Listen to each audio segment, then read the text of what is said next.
When I first started, you have this thing, you don't want anybody to mess with what you've done. You want to write it, and you want to send it off, and you want them to print it as is. And when you're in school and you write it, and your teacher gives it back to you, and it's got red marks on it, that means you might have gotten a bad grade. It's like, oh, C minus. I was the kind of guy that got a lot of B minuses, C minuses on stuff. And you get it back from the teacher, and they didn't like it, and you're like, oh. Well, what I've discovered in the real world outside of school is when you get it back and it's covered in red stuff, that's actually, it doesn't mean you failed. It means you still got a long way to go. But the editor is there to help you get an A eventually. And the editor's not going to stop until it's an A.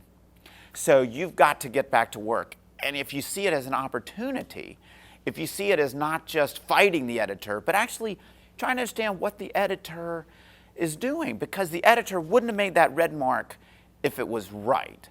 Or sometimes the editor wouldn't have made the red mark if they understood what you were saying. So the editor isn't always saying you're wrong. Sometimes the editor is just saying, I'm going to give you another chance to be clear with what you were doing.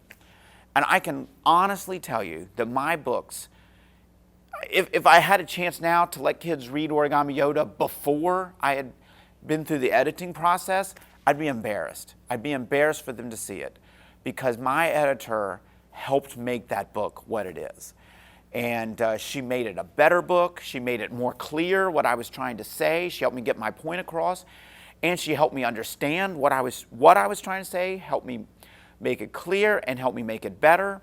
Yeah, no one's ever going to see those original manuscripts. Those are buried now. Because my editor, she made it so much better that's what I'm happy that's what I'm happy for kids to see. And it's a team effort. The editor and me, we're a team.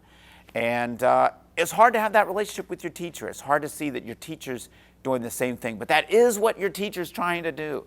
Your teacher is trying to team up with you and help you get to the A. And when I was at school, it was hard for me to see that, and I would be mad at the teacher. And it takes a long time. It took me many years to realize we're all on the same team. We're trying to get to the same place.